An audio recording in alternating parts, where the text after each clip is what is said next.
Welcome everybody to another episode with Astrid, your APD, your dietitian with T, no C. And I've got with me today an amazing girl that I've met almost a year ago, maybe a little bit more.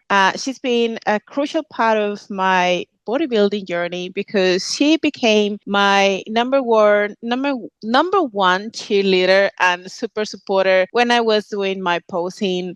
And I struggled, but I've got her here because she has a story to share that I think everyone will be excited to hear. And from the very, very beginning, I have been very interested to hear more about that story. So, Georgia Voice, welcome to the show. Tell me more about you. So, what is your story and why you do now? Well, firstly, hello. Thank you so much for having me to be part of this. I'm very honored, and just to hear that intro, that was super, super cute. It was an honor to be part of your journey, and even coming out of your prep and then leading into your next one coming up soon. Thank you for that. Well, hello, my name is Georgia. And I do have a bit of a story to share. So, gosh, where do I start? My journey into bodybuilding myself. So I'm an international posing and performance coach. So I blend fitness, bodybuilding, that sort of posing side in bodybuilding with my background in acting and performing arts. So I actually started as a posing and performance coach in June 2023.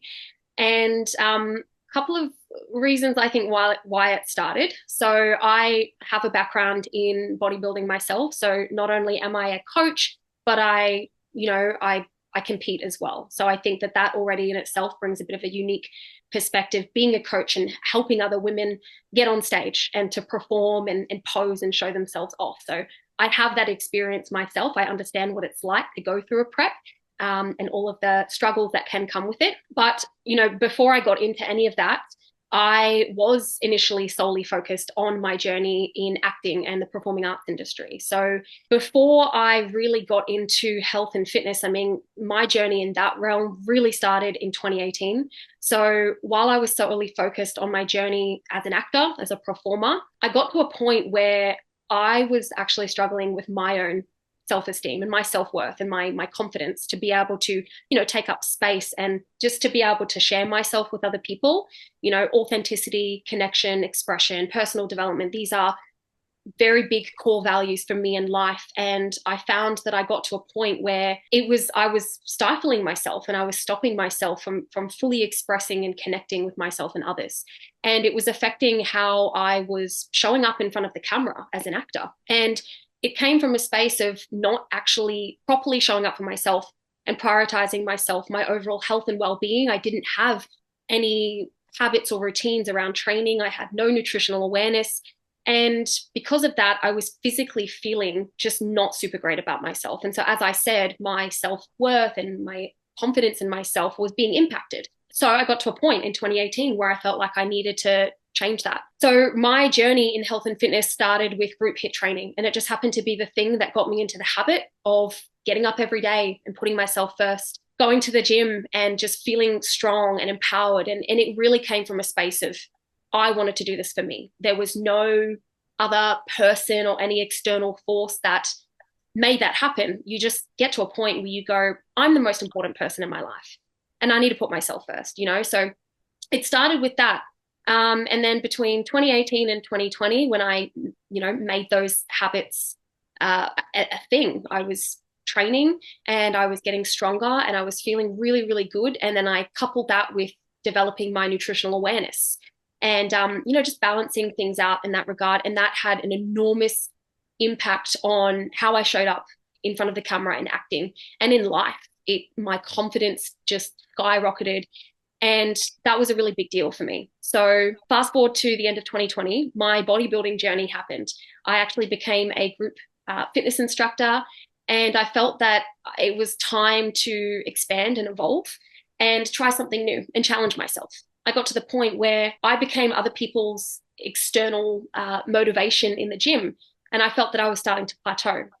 And I was going through a bit of a spiritual awakening, personal development phase where I felt like I needed to level up in my health and fitness sort of world. So I got a coach and I started bodybuilding. And my reason for that was really challenging myself to put myself first and to prioritize myself and remind myself that I can do hard things.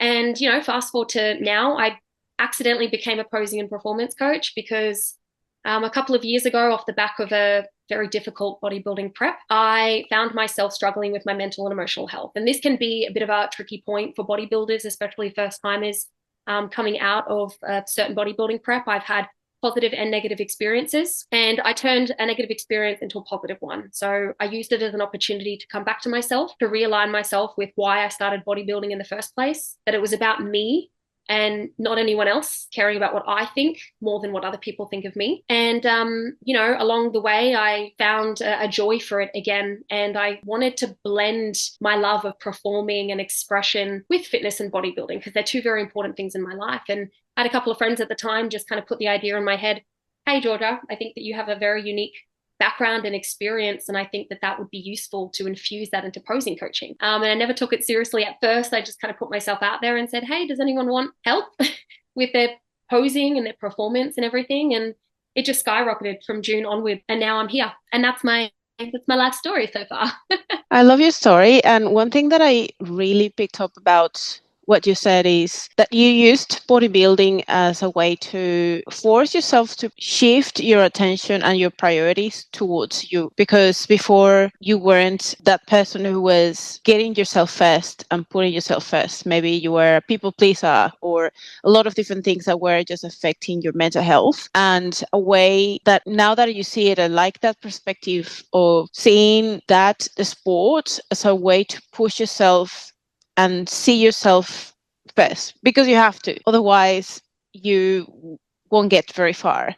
You have to prioritize so many things and be organized and make sure you listen to your body, but you feel your body, you train hard. Like you have to be so specific and so into the sport for your prep that makes you be just, I guess it takes you to the other extreme to be very, very selfish and very egocentric, but it has a purpose. And I see the point of evolving where you had struggled so long and so much with just giving yourself the space to put yourself first. So I think I like that just perspective from what made you just shift your focus and get you become not just a instructor, but also like actually just being yourself a bodybuilder and or just simply compete and get yourself in that space. And then somehow it just took you from there to be more of a performer and help others with their posing, which is something that you do really well. Thank you. Well, I feel it is, when it comes to bodybuilding and posing, I always say it is an extension of personal development. And I always seek to develop myself and grow and expand and challenge myself. And, bodybuilding is definitely a challenge because it is a you versus you thing. And yeah, like I said, extension of personal development. So it has become a very important part of my life. And yeah, in a lot of ways, you've got to be selfish in order to be able to make those waves in your health and fitness journey. But yeah, it has definitely been the thing that has positively impacted other aspects of my life, not just in terms of bodybuilding, but as a person, how I show up in life, in relationships, in my extracurricular time when I've just recently returned to acting and performing and coming from a space of really enjoying self-expression and connection. So yeah, it's been quite the journey. I don't know what my life was like before I started posing coaching. It's been quite amazing. How has your own experience as a competitor shaped the way you coach your clients? Well, firstly, being a competitor, I'm offering unique experiences of my own, weaving that into my posing coaching, particularly for first timers. Like I said before, I've had positive experiences and I've had negative experiences in my previous comp prep journeys. So I've competed a few times with a variety of federations. And so being able to have that experience with other federations and having those positive and negative experiences, things that I can bring into the posing space to offer an honest and transparent perspective, and helping other women to learn things that I wish I knew when I was a first timer. I think that's really, really important to be able to, I'm offering my perspective and my experience. And I really pride myself on being as honest and transparent about it, and really open-minded and open-hearted, because even though I've had a certain experience, doesn't necessarily mean that you will have the same thing. But, I've had the struggles and the triumphs. And I think it's really important to be transparent about those things, what it takes to, work towards getting on stage, but also what comes after that as well, and being really honest and authentic about that. Okay. And when you mentioned that you became a posing coach, why just females? And what makes or sets female posing apart from male posing? That's a good question. So well, there are a lot of different categories in a variety of bodybuilding federations for females. There's a lot to cover in that regard. And so it just happens to be my focus. It's not that I don't want to pose men at all, but I definitely have my hands full when it comes to female posing. And it just is naturally been marketed that way. It's my strong suit at this point. I don't feel the need to expand into male categories and divisions. And the thing that I find from my experience that does set male and female posing apart. So first of all, it depends on the federation. So each federation and the categories within the federation will come with their own set of criteria and posing requirements. So it definitely will differ from federation to federation, male and female posing. And then the other thing I find as a female who has competed myself, and all of the things that go into that, you're not just being judged or marked on your posing per se or your physique, but it's your overall presentation. And for females, presentation more often than not will come with, having to adhere to a certain bikini stage wear requirement. And for some federations, the stage wear can be quite detailed and, with all the different accessories and beadings and things like that. And depending how much coverage you have on said stage wear, that can also impact the weight of how that piece of stage wear feels on your body. And you have to kind of pose with and around certain aspects of your stage wear. And then you've got accessories. You've got your jewelry, you've got your heels, posing in heels. I mean, I have not yet seen, correct me if I'm wrong, any male categories that have a requirement to pose in heels. It's very different to posing barefoot, especially if you're not naturally inclined or comfortable with wearing heels in the first place in your day-to-day life. So that can be a bit of an obstacle itself. And also with jewelry, and also your hair. Your hair is also another variable, because typically a lot of women will have longer hair. And when it comes to performing, that can be a variable in itself and impacts how you pose. There's going to be certain mandatory poses in some federations that require you to move your hair to reveal your back in a rear pose. And so if you have a lot of long hair, that's going to impact, the transition and the gestures that we implement to be able to execute that pose and that transition into that pose more seamlessly. And then when you have earrings, I mean, that it's happened to me before. It can get caught in your hair.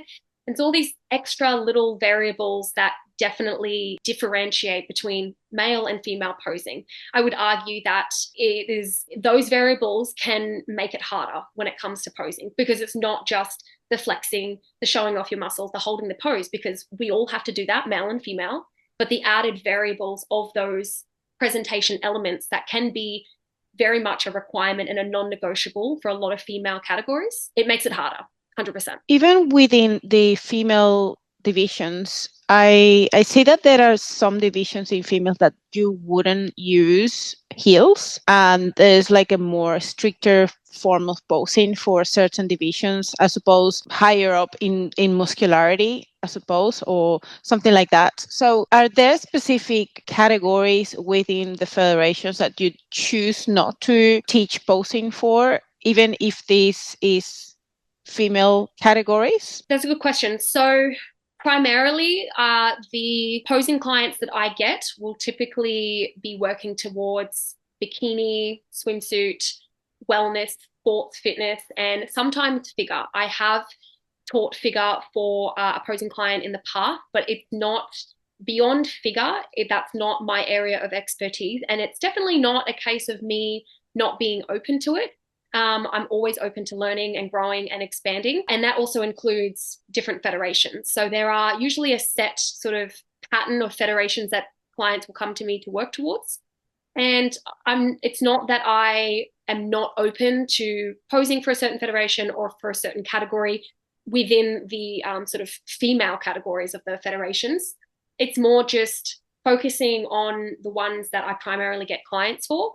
I don't push to advertise beyond what my expertise is until I'm presented with the opportunity. If a client were to come to me and they want to work towards women's bodybuilding, open bodybuilding or more figure posing, I'm definitely not, I'm not going to do it. But I'm also very honest and transparent as a posing coach. I'm never going to say, yeah, sure, I can do that without giving them just the courtesy of actually saying, hey, I am not super experienced in this realm of posing for that female category. However, I'm super open to learning and expanding and being able to offer you the best service that I can. If you're not comfortable with that, I'm happy to refer you to other posing coaches, male or female, that are a bit more confident or more sort of well developed with their knowledge and their expertise within that category. Yeah. Yeah, it makes sense. I think it's just hard when you think about all the divisions and all the different rules for There's a lot. posing for There's a different lot. of those. Yeah. So thinking about that, what is your most rewarding aspect of helping women, especially women, perfecting their posing and their stage presence? I love that question. You have so many good questions. The first thing that comes to mind is I get to work with so many different kinds of women of all different ages and levels of experience. And so, I learned so much working with all of these different kinds of women. It's just so challenging and rewarding to be able to be presented with their own struggles and their vulnerabilities and being able to work one-on-one with them to help to develop their confidence and their stage presence and not just the technicality of posing. So yeah, the most rewarding part of being a posing coach and working with these women is being part of their journey. Because like I said, it is an extension of personal development. And with that comes a level of vulnerability, creating a safe space for women to be able to express themselves, to be vulnerable. And, I really pride myself on showing up as authentically as I can to inspire you to meet me there at the table and to be able to feel comfortable to share your vulnerabilities with me, because that can have a direct impact to how you show up on stage. So again, it's not just the technicality of posing, but it's creating that personal, emotional connection with the client to help them to be comfortable to open up to me in the space, to try things, to make mistakes, and to be able to grow from there. So it is so freaking rewarding to be part of that, because it's more than just posing, I say to me. And it's something that I do not take lightly. It's such a vulnerable thing. You're coming into the space half naked to pose, and you're like showing off your body. And it's not easy for a lot of people, especially when I have women come into the space that struggle with their self-esteem and their self-confidence, and being able to bring out the best in them and help them to shine on stage as themselves. It's just freaking rewarding. So that's like my favorite thing about doing what I do. I love that, because I experienced that myself, going through, have no experience whatsoever wearing heels, becoming that feminine part of me that I needed to find somewhere in my own self, and just needing to become that person that I wasn't. For me, it was like a huge amount of effort, but also like that just practice and just listening to the words that you mentioned, the encouragement, and like listening to, hey, it's okay, just give yourself the space, go slowly. And I am glad that when I decided to compete, I took my time and I didn't just do it 12 weeks out. Like a lot of Yeah. people just go and decide, oh, I'm just going to start posing now. I said, like, look, I am so far from becoming like using heels. Like, I see the final product of women doing their posing on the show, and like, I don't know I would be able to do that. So I was, You did. I You was did.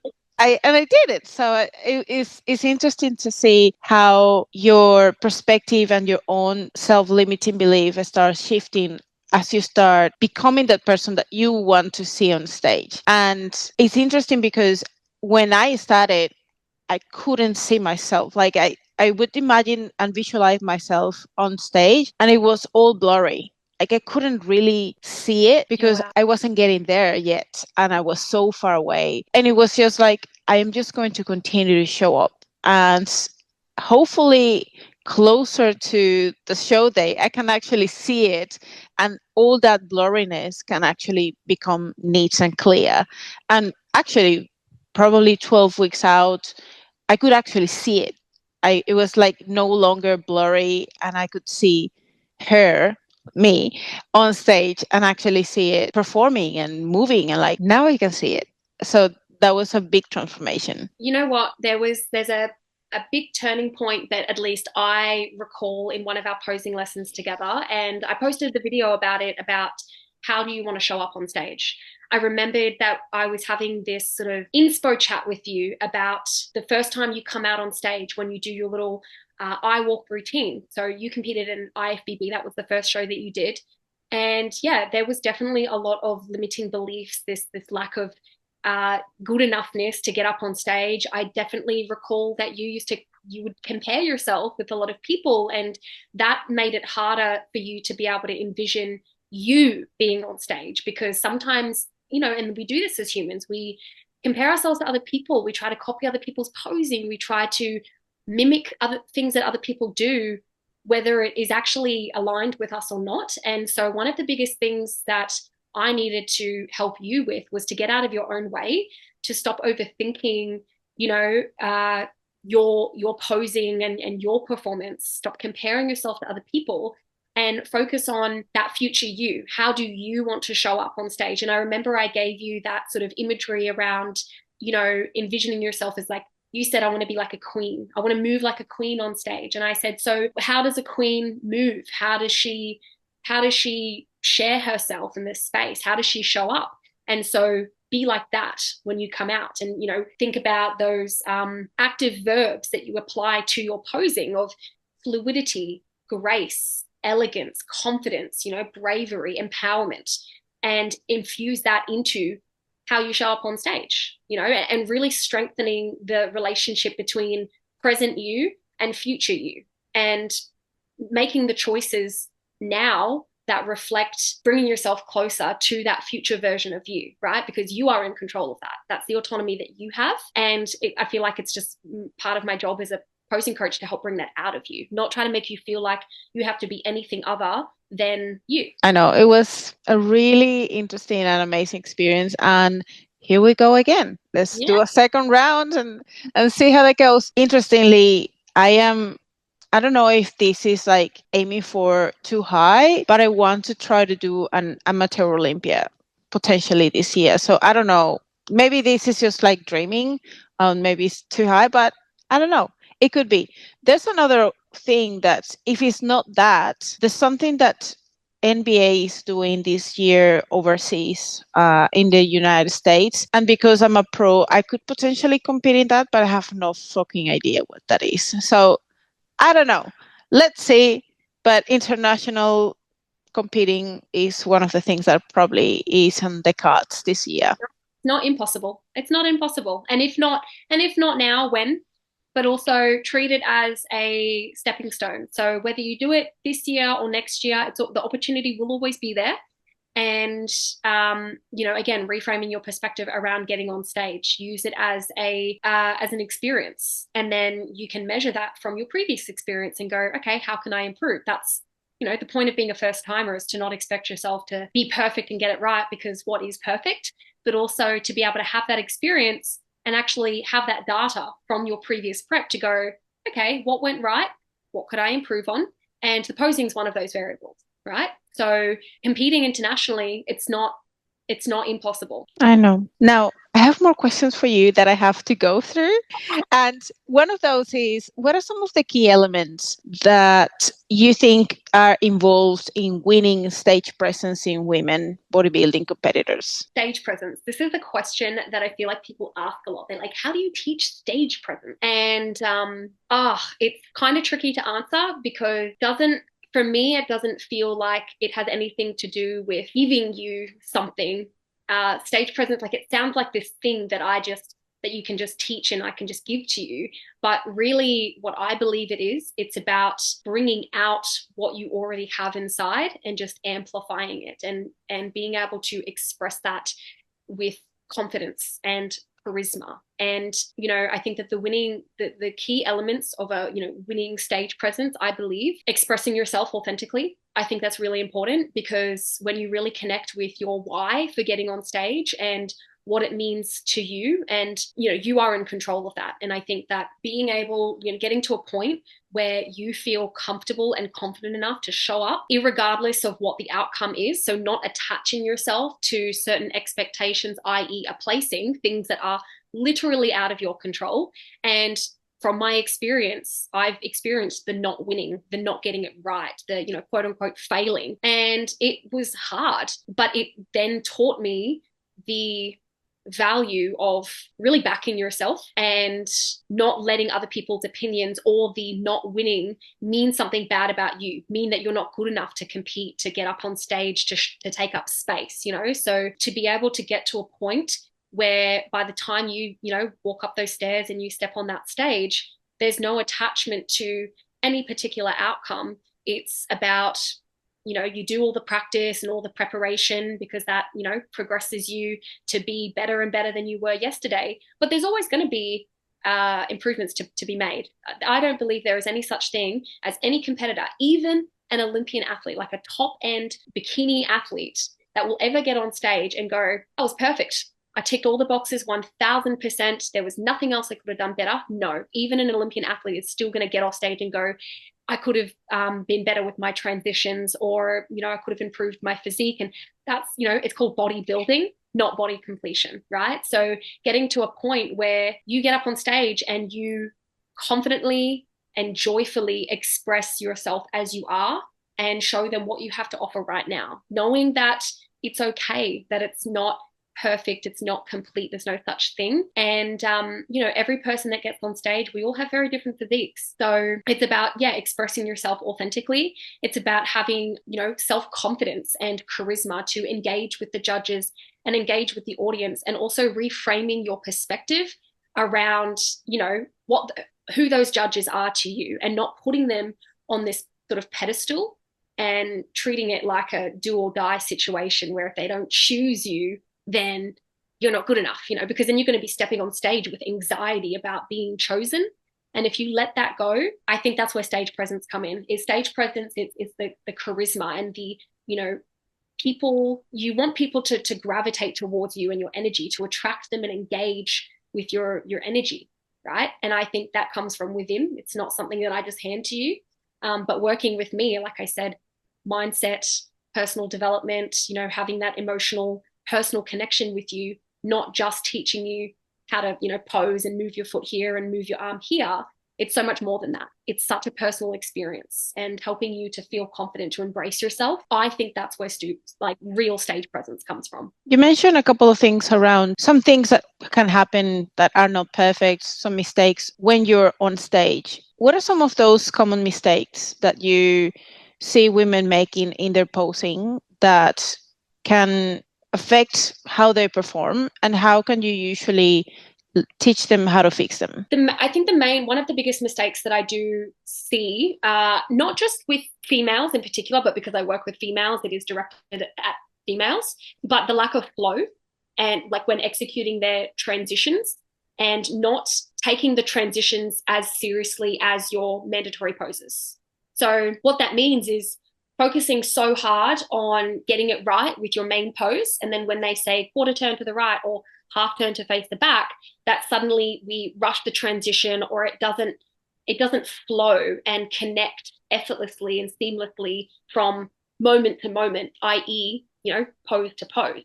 And what happens then if we rush it, or we don't, execute the transition with grace and with control, then through the rushing, we risk dropping the glute, tucking the bum in, caving the shoulders in. We lose the physique. And I like to think of transitions as mini poses. The judges are watching you. So from the moment that you're on stage to the moment you get off stage, you're presenting your physique. So you're not just presenting them your main poses, you're also piecing it together. It's an overall routine. And I think that's the key mistake that I see is women just rushing through their posing. They're either doing too much or they're just not doing enough. And also lack of confidence. So not smiling enough, looking like it's like they had a gun to their head that you must get on stage and perform when it was actually a choice, not actually enjoying and being present with your posing, with your routine. So the more that an easy fix for those above mistakes is, one, get a posing coach if you haven't already. Hello, that's me. um, and two, not just working with your posing coach, but actually practicing more in the in-between posing lessons. You can't expect to have a posing lesson, even if it's, an hour once a week, and then expect that that's going to, increase your confidence and progress your posing. You need to do a lot of the practice should be in your own time. And you just have a posing coach to help to bring out the best in you and come up with new, unique ideas to elevate your posing and your performance and your presentation, things that you might not have thought of. We are the detail-oriented ones that see things that you might not see in yourself. But you have to practice to be able to make progress and increase your confidence and your belief that you can actually do it. So yeah, those are my two main things. Do you feel like confidence only comes from practice, or are there other key elements that you would bring to develop that confidence? I definitely think that practicing is a massive component in increasing your confidence. 1000%. You're a prime example. There got to a point where I had to push you and say, how often are you practicing? And realizing that if you're not practicing enough, I think, I don't want to lose my voice. Oh my goodness. You start to get croaky. Mindset. So it brings me back to reframing your perspective around getting on stage and helping you to actually bring out even that small part of you that believes that you are worthy of stepping on stage and showing yourself off and being seen. So when I marry those two things together, you need to physically practice as much as possible to ingrain the posing, not in your brain, but in your body, because posing comes from the body, not up here in the head. And the less that you practice, the more in your head you're going to be. The more in your head you're going to be, the less present you will be in the moment. And then those added variables of, the overwhelming, like the stage lights and the music and the MC yelling quarter turn to the right, those extra things are going to be in your head. And so you're more likely to fumble, make mistakes, be hesitant with your transition. So practice, practice, practice, but also mindset and really honing in on that part of you, no matter how big or small, that believes in their worthiness of getting on stage. Because if you didn't think that you were good enough, you wouldn't be doing this in the first place. So what's your role? What do you feel is your role as a posing coach beyond show day? What happens after? How do you keep your relationship and supporting that client who just finished competing, especially knowing that the aftermath is sometimes somehow challenging and can feel a bit like you can feel so lost, or what are the next things, what are the next steps, what is coming next, or like what could you do as a posing coach once show is done? So in the lead up to you competing, I always make sure to weave in important advice from my own experience of the things that you can expect coming off the back of competing. No matter how strong your mindset is and your willpower to stay on track with nutrition and things like that, you're only human. And, you're going to experience, more likely than not, you are going to experience a bit of body dysmorphia. And one of the things that I do stress to my clients before and beyond competing is to instantly, as quick as possible, refocus your attention and your energy into activities or things that take the focus away from your body and your aesthetic, and refocusing it on all of the other things that make you worthy. Because as soon as you step off stage, it ain't about your body. It's about bringing yourself back to homeostasis. It's about recalibrating yourself and focusing on, all of the other things that make you amazing and confident and capable. So whether it be investing in a random hobby, like when I come off the back of competing in my last prep, I did a bit of indoor skydiving for a bit. And it was so random, just a random, not even like a party trick, but really just something that took the focus literally away from my body and more about being present and actually finding other little joys in life outside of how my body looks.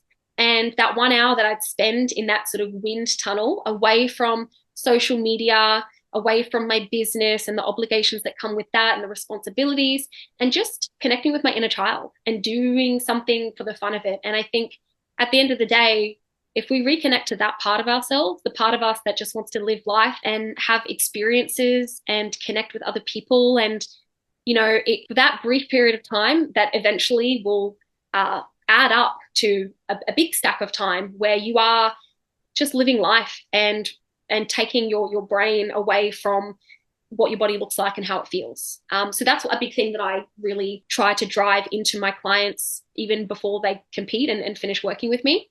But my role as a posing coach is, technically speaking, as black and white as it sounds, my job is essentially done once you get on stage, because I'm your posing coach. What did you pay me for, right? You paid me to help you towards getting up on stage. That's the end goal. Pretty much my job is done. But what I really pride myself on doing is creating a community of like-minded women who are in and out of bodybuilding prep to support them, whatever phase they're in their journey, to find a space that feels comforting, a space that they feel they belong in, especially because when you are in prep, it can feel quite isolating. And when you come out of prep, it can feel quite isolating.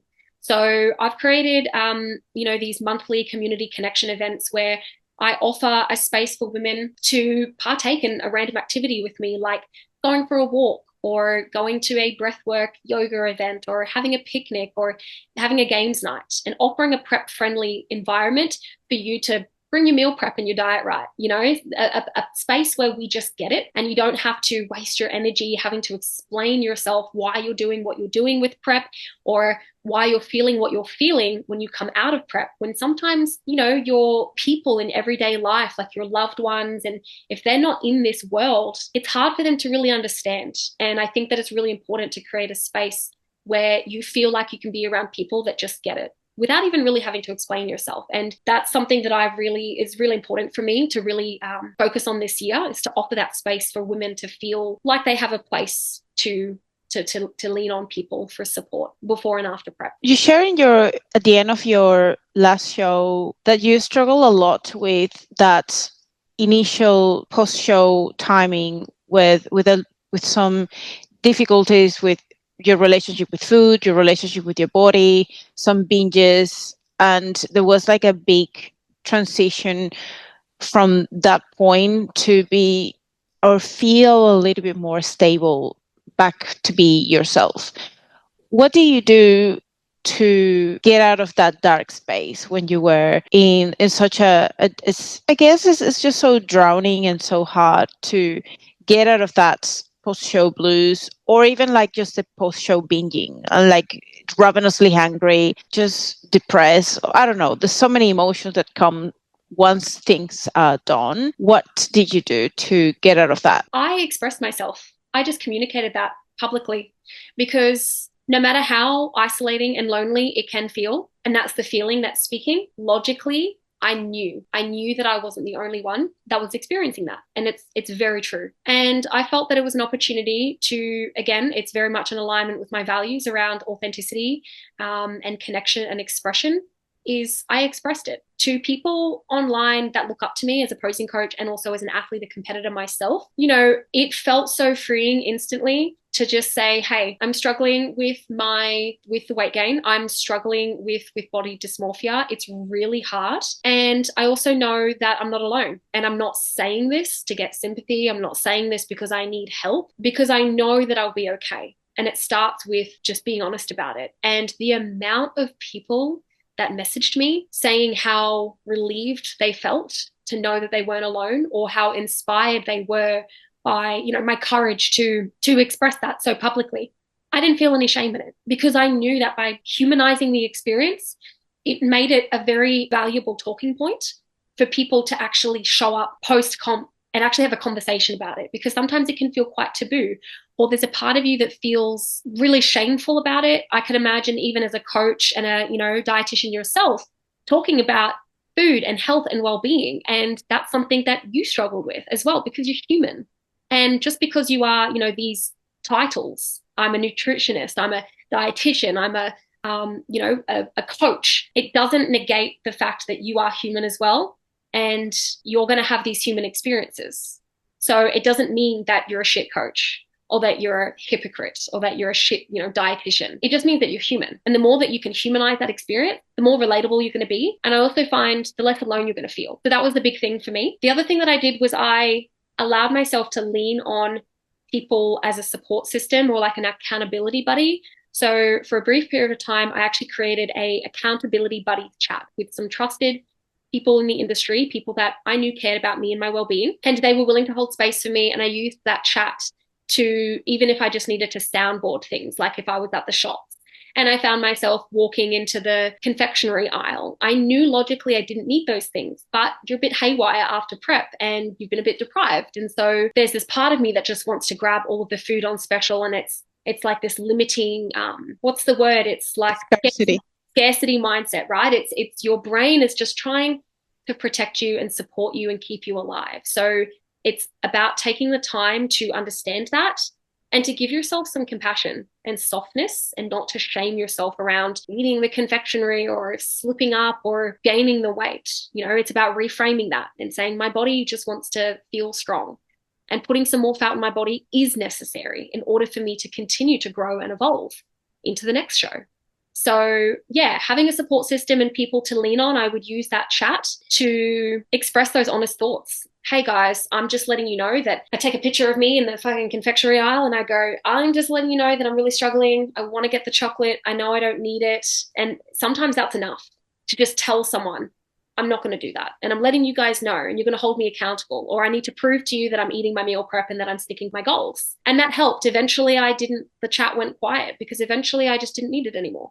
So yeah, those are the two main things that I did. And within a couple of months, not even that, I felt definitely like myself again. That's awesome. Yeah. Now, I know that, and I appreciate your time a lot, so I don't want to take more of your time. So I'll have you one more question and I'll let you go. If you could give one piece of advice to women stepping on stage for the first time, what would it be? Well, it's something that I had said earlier. There has to be a small part of you, at least a small part of you, that believes that you are worthy of stepping on stage, that you are worthy of being seen, that you are worthy of taking up space. And no matter how big or small that part is, you must focus on that and nurture that part of you that believes that you are good enough and that you are worthy to do this. Otherwise, you would not be here. You wouldn't have been partaking in this journey.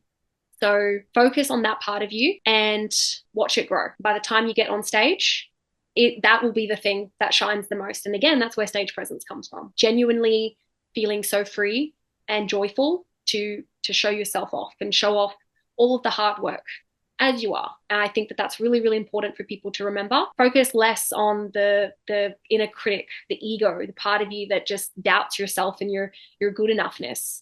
Focus on the part of you that wanted to do this in the first place, and why. That part of you that believes that you are good enough, because you inherently are. I love that. Georgia, what are some of the future things or projects you've got under your sleeve? What are some things that are coming for you? So this year I initially had the goal of stepping on stage again, but in all honesty, I am wanting to prioritize this year on developing my business on an international scale and continuing to reach a wider audience, and focusing on my own mental health and overall well-being, so then I can really genuinely show up as the best version of me, which therefore will overflow into my coaching. And I'm wanting to save up, actually. In this day and age, it's really hard, but I want to save up to get my own space. I'm hoping that will give me the opportunity to be able to operate my business within that space. And that gives me just more freedom and something else that is mine, that is inherently mine. That's something that I'm working towards over the next 2 years, really. And just continuing to increase opportunities to travel internationally for my work. I've been incredibly grateful for the opportunities I've had in, the short time that I've been a posing coach already. And I just want to continue to expand on that, to continue to travel for work. I think that is a lot of people's dream, to be able to do something that they love, and to be able to explore the world and just make the most of their life. So that's pretty much my main focus.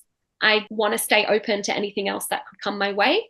So I don't want to be too bogged down on the goals or the projects, because I just want to make space for anything that could happen. Where can people find you? Online. So I have my website, which I am nearly finished finalizing, and I will publish that. So it's www.personalizedposing.com. But otherwise, you could primarily find me on Instagram, so at personalizedposing. And from there, feel free to reach out to me, send me a DM, inquire about posing, and hopefully I can be part of your journey to stage. That's awesome. Beautiful. Thank you so much for your time. I know that there's a lot more that we're going to continue to work on this year. So I'm looking forward to that. And I will see you very soon. I'll see you in the posing room. Yes. Mwah. Mwah. Have a beautiful week.